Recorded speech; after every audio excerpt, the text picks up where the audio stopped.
நீ செத்தாலும் மக செத்தாலும் குடும்பமே எரிஞ்சு செத்தாலும் எனக்கு அதை பற்றி கவலை இல்லை. இந்த மன்னிக்கிறது, உன்னை கொண்டாந்து வீட்டில் சேர்த்துக்கிறது, உன் மகளை சேர்த்துக்கிறது இதெல்லாம் ஆவறதே இல்லை அப்படின்னு வந்துக்கிட்டு சரவணன் சொல்ல போகிறது தான் இந்த வாரத்தோட ஹைலைட்டாக இருக்கும் அப்படின்னு நம்புகிறோம். இதுதான் பார்க்குற எல்லாத்தோட விருப்பமாகவும் இருக்குது அப்படிங்கிறத பார்க்குறோம் நம்ம.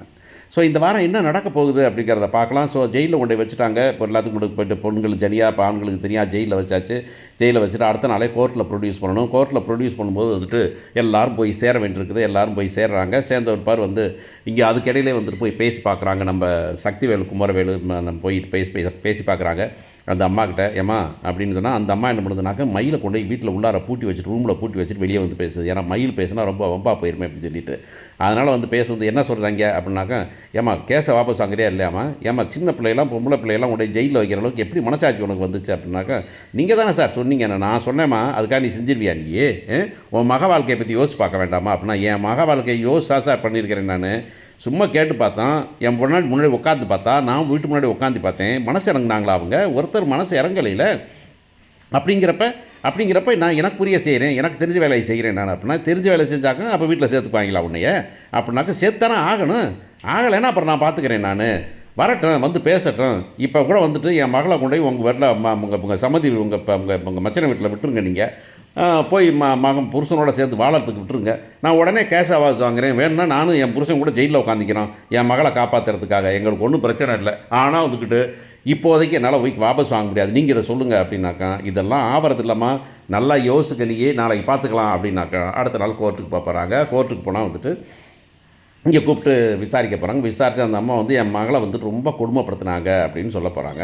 உன் மகளை கொடுமைப்படுத்தினாங்க சொல்லியம்மா, என்ன கொடுமைப்படுத்தினாங்கன்னா வரதட்சணை கேட்குறாங்க சார், வரதட்சணை கேட்டிருக்காங்க. எல்லோரும் இந்த புருஷங்கார் வந்துட்டு அடித்து உதச்சி படுத்துருக்காரு, எப்போ பார்த்தாலும் அடி உத தான் என் மகளுக்கு, ஆனால் வீட்டு வேலை பூரா அவள் தான் செய்யணும், அது போக வந்துக்கிட்டு எங்கேயாவது வேலைக்கு போய் சம்பாதிச்சு கொடு அப்படின்னு +2 முடித்தா உனக்கு வேலை கிடைக்கல அப்படிங்கிறதுனால நான் திடீரெனி போய் நல்லா படிச்சுருக்கலாம்ல அப்படின்னு, அதுக்காகத்தான் நான் படிக்கணும் கொள்ளணும் எல்லாமே சொல்கிறாங்க சார் அப்படின்னு சொல்ல போகிறாங்க.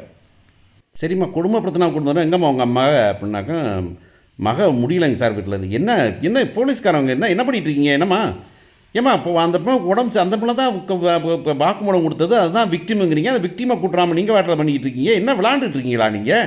இல்லை சார், என்ன ஹாஸ்பிட்டலில் இருக்காங்களா, என்ன டாக்டர் வந்திருக்காங்களா அவங்கள பற்றி சொல்கிறதுக்கு? இல்லை வீட்டில் இருக்காங்களா, என்ன கேஸ் பண்ணிக்கிட்டு இருக்கீங்க நீங்கள் அப்படின்னு போலீஸ்காரங்க ரெண்டு திட்டிட்டு, போமா போய் கூட்டுவாங்க, நாளைக்கு அந்த பொண்ணோட வாங்க, அப்போ தான் கேஸ் பண்ண முடியும், அது வரைக்கும் போகட்டும் அப்படின்னாக்கா. எஸ் சார், அது வரைக்கும் நான் ஜெயிலில் இருக்கணுமா அப்படின்னாக்கா, சரிண்ணா அந்த பொண்ணு எனக்கு தோணுதுனாக்கா மயிலே நேரடியாக கிளம்பி வந்துட போகுது, வந்து இங்கே வந்துட்டு திரும்ப அழுதுகிட்டு நிற்கும், அவங்க அம்மா பொய் சொல்லுவாங்க, இது அழுதுகிட்டு நிற்கும் அப்படின்னே போயிட்டுருக்காங்க. போயிட்டு என்ன இதெல்லாம் உண்மை தானா அப்படின்னாக்கா, அந்த பிள்ளை அவங்க அம்மா சொல்ல போகுது அப்படின்னாக்கா ஆமாம் அப்படின்னு சொல்ல போகுது. கடுப்பாக போகிறான் சரவணன், ஏய் எப்பா கோர்ட்டில் ஒழுங்காக பிஹேவ் பண்ணுப்பா அப்படிம்பாங்க. உடனே வந்துட்டு சரி அவங்கள வர சொல்லுங்கள் அப்படின்னு அந்த அம்மா வந்துட்டு மேலே ஏறுமா, என்னம்மா இருந்துச்சு அப்படின்னாக்கா, இல்லை சார் என்ன கொடுமைப்படுத்தினாங்களா, ஆமாம், படிப்பை சொன்னாங்களா, ஆமாம், வேலைக்கு போக சொன்னாங்களா, ஆமாம் அப்படின்னு சொல்ல போகுது. என்ன சார் என் மகளை பார்த்து வாழ வைங்கய்யா, என் மகளை பார்த்து கற்றுடுங்கய்யா, இதை வந்து ரொம்ப சிரமப்படுறா அப்படின்னு இந்த அம்மா வழக்கம் போல் கெஞ்ச போகுது. சரிம்மா எப்படி வாழ வைக்கிறது, அதான் கொடுமைப்படுத்தினாங்கிறிய, முதல்ல கொடுமைப்படுத்தினது உண்மையான்னு தெரிஞ்சுக்கலாம் அப்படின்னா, உடனே வக்கீல் சொல்ல போகிறாரு, சார் எய்த்த வீட்டில் இருக்கவங்க இருக்காங்க சார். யார் எய்த்த வீட்டில் இருக்கவங்க தான் சார், அவங்க மச்சனை எப்படியா சொல்லுவாங்க சார், மச்சனைனாக்க 30 வருஷம் பகை சார், அவங்களே வந்திருக்காங்க சார் அப்படின்னாக்கா. சரி என்ன அப்படின்னு கேட்டாங்க. சார் என் தங்கச்சியை வந்து கல்யாணம் முடிச்சு போயிட்டாப்புல, எங்கள் வீட்டிலாம் வேலை பார்த்தாரு, அதில் வந்து எங்களுக்கு ரொம்ப கோபம், அதனால் வந்து 30 வருஷமாக எங்களுக்கு பேச்சுவார்த்தை இல்லை, நான் சொல்ல போனால் வந்துட்டு அவங்க அழிஞ்சு போகிறதுக்கு என்னென்ன உண்டோ அதுதான் நாங்கள் பிளான் பண்ணுவோம் வழக்கமாகவே, ஆனால் வந்துட்டு என் மகளும் அங்கே தான் கல்யாணம் முடிச்சுட்டு போயிட்டா, இப்போவும் நாங்கள் பேச்சுவார்த்தை இல்லை, இப்போவும் என் மகள்கிட்ட கூட பேசுகிறது இல்லை, ஆனால் ஒன்று மட்டும் எனக்கு தெரியும், என் மகளையோ என் தங்கச்சியோ அவர் கஷ்டப்படுத்தினதே இல்லை, பாண்டியன் அப்படிப்பட்ட ஆள் இல்லை, பாண்டியன் வந்து இது செய்ய மாட்டாப்புல, பாண்டியன் குடும்பமும் இப்படி பண்ணாது, 2 மருமகளையும் தங்கமாக வச்சுக்கிட்டு இருக்கிறாங்க அப்படின்னா, என்னம்மா அப்படின்னா, எங்களையெல்லாம் தங்கமாக வச்சுருக்காங்க இப்படின்னு அந்த பிள்ளைகளும் சொல்ல போகுதுங்க, எங்களையெல்லாம் ரொம்ப நல்லா வச்சுட்டு இருக்காங்க, இப்படி எங்கள் வீட்டில் நடந்ததே இல்லை அப்படின்னு. இன்றைக்கி என்னங்க சொல்கிறீங்கன்னா, அப்படி நடக்கிறதுக்கு சான்ஸே இல்லை சார், எய்த்த வீட்டில் தானே இருக்கிறோம், அந்த பிள்ளையை பார்த்துட்டு இருக்கோம்ல, நாங்கள் ரொம்ப நல்லா இருக்கும், சந்தோஷமாக தான் இருந்தாங்க வாழ்க்கை போகிறோம், இந்த வந்து பொய் பண்ணாங்க அப்படின்னு சொல்லி பொய் சொன்ன விஷயம் தெரிஞ்சு கொடுப்பாரு, அவங்க வீட்டில் கொஞ்சம் கோபமாக பேசணுன்னே உடனே வந்துட்டு ஒரு வழக்கமாக குடும்பத்தில் நடக்கிறதானங்க, அதுக்கு வெளியே அனுப்புனதுக்கு உடனே பண்ணிட்டாங்க அப்படின்னு முத்துவேல் சொல்ல போகிறாரு. சக்திவேலு சொல்ல போகிறாரு, சார் நான் வந்துட்டு பல விதங்களில் பிளான் பண்ணுவேன், என் மச்சனையும் என் தங்கச்சியும் பழி வாங்கிறதுக்கு, என் தங்கச்சிக்கெலாம் முகந்து கொடுத்து பேசுனதில்லை, ஆனால் இன்றைக்கி வந்துட்டு எங்கள் வீட்டு பிள்ளையே ஜெயிலுக்கு வந்திருக்குது அப்படின்னாக்கா, அதெல்லாம் ஒன்றும் பண்ணாத பாவியை சொல்லியிருக்காங்க அப்படின்னாக்கா, இது வந்துட்டு பொய் சார் அப்படின்னோடனே அவங்க என்ன பண்ண போகிறாரு வந்துட்டு, சரிப்பா பக்கத்தில் யாராவது இருந்தாங்களான்னா பக்கத்து வீட்டுக்காரங்க 2 பேர்த்த கூட்டு வந்து கேட்க போகிறாங்க. ஏன்னா பாண்டியன்லாம் அப்படிப்பட்ட ஆளே கிடையாது சார், அப்படிலாம் கொடுமைப்படுத்த மாட்டாங்க அப்படின்னு. சரி அவங்க அப்படின்னா, சார் அவங்க ஊர் பூரா இப்போ நான் வந்து சார் இப்போ கடன் வாங்கியிருக்காங்க. அந்த அம்மா ஒன்று இருக்குல்ல, நகை கடன் வாங்கிட்டு வந்து தெருவில் வந்து பேசல ரொம்ப கேவலமாக, அது வந்து சொல்ல போகுது. சார் எனக்கு கடன் வாங்கிட்டு 10,000 வாங்க 20,000 வாங்குவாங்க சார், தரவே மாட்டாங்க சார், இந்த கடனை வாங்குறது இன்னொருத்தில் கடன் வாங்குவாங்க சார். அந்த மாதிரி பொய் சொல்கிறதே பொழப்பு சார். வீட்டு வாடகையே இன்னும் கொடுக்கல சார், இப்போ 6 மாதமாக வீட்டு வாடகை கொடுக்கல சார்.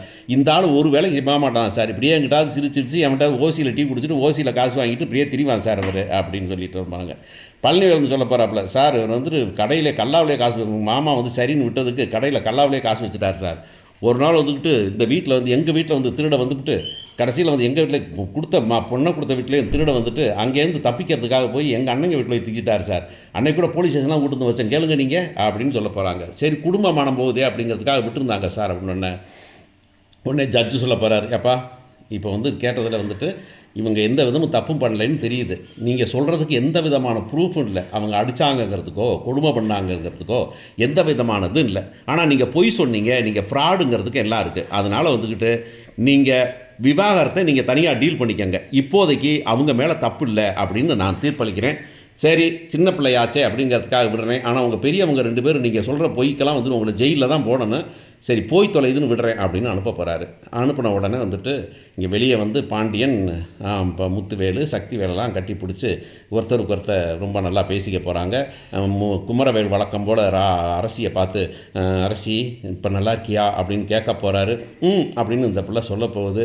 கதிரும் ராஜியும் கட்டி பிடிச்சிக்க போகிறாங்க, ரொம்ப நல்லா இருக்குது அப்படின்னு சொல்லிட்டு கடைசியில் வந்துட்டு இந்த பொண்ணு அடுத்த நாள் நைட்டே இந்த பொண்ணு வந்துட்டு அங்கனே மயக்கம் போட போகுது, இல்லைனா வீட்டுக்கு போயிட்டு மயக்கம் போட போகுது. இப்படி வந்து நான் வந்து இப்போ பாய்சன் குடிச்சு தற்கொலை பண்ணிக்க போகிறேன்ட்டு போகுது. அதை கொண்டு ஆஸ்பத்திரியில் போட போகிறாங்க. இந்த அம்மா வரப்போகுது. இந்த அம்மா வந்துட்டு சரவணன்ட்ட வந்து, தம்பி அவள் உங்களை தான் பார்க்கணுன்னு ஆசைப்பட்றா, இப்படியாவது வாங்கினா என்னத்துக்கு உங்கள் முறையெல்லாம் முடிக்க முடியாது, இல்லைப்பா உங்களுக்காகத்தான், உங்கள் பொண்டாட்டிலையா அவங்க கூட வாழ்ந்தவர் இல்லையா, அவளை ஒரு மன்னிக்கக்கூடாது, மன்னிக்கிறதுங்கிற வார்த்தையே உங்ககிட்ட கிடையாது.